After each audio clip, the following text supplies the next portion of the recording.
Hello, friends, and especially to my church family. Just this past weekend, I received this book as a gift from Elder Ed and Sister Joan. Thank you for this. Surprisingly, as I open it, its pages are blank. And so now I get it. I will be putting words on them by myself each day. And from this day and onwards, I would call this book Opportunity 2021. I would like to divide this into 4 chapters. The first chapter is an opportunity to remember. During the past year 2020, we may all agree that we have been affected greatly from this pandemic crisis. Yes, it has been a tough year for us, though it seems unhealthy to spend too much time dwelling on those heartbreaking moments.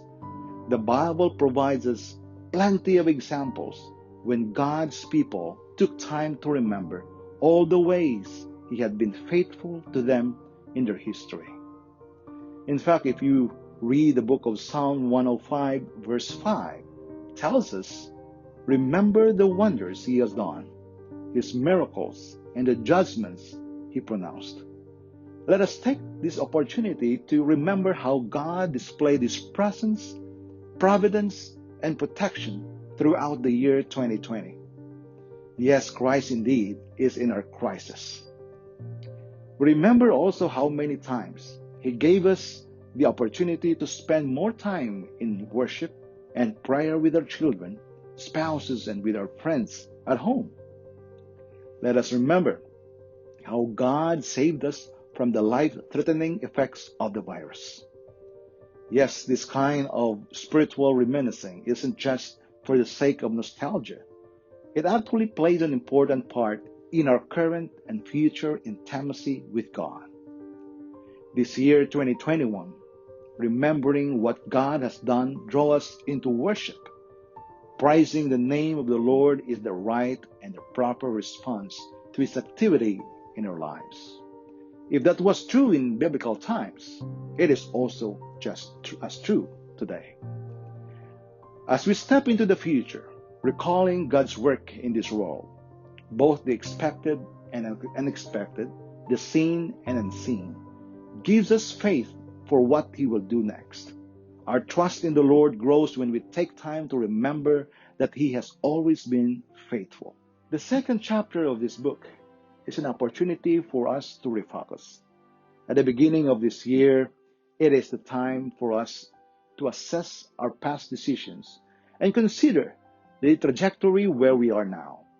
Did we reach our goals, or have we worked on something last year that we haven't yet accomplished? Did we miss to hit the target of leading someone to have an intimate relationship with God? Or we may ask ourselves, if I were discipling someone who knew little about the Bible, where would I start? What would I want to make sure I didn't leave out? It is also time for us to refocus our priorities in our lives. The earlier we refocus, the greater the possibility of having a fruitful and productive 2021. So let us run with perseverance the race that is set before us, looking to Jesus, the pioneer and perfecter of our faith, who for the joy that was set before Him endured the cross, despising the shame, and is seated at the right hand of the throne of God. You can find it in Hebrews 12, 1-2.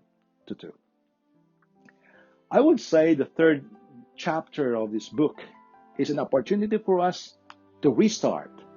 After we've spent to remember and refocus, it is high time for us to press the restart button for this year.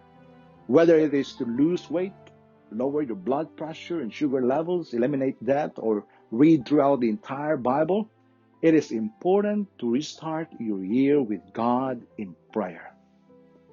How many times we got disconnected from His perfect love, His pure word, His promises, and His power?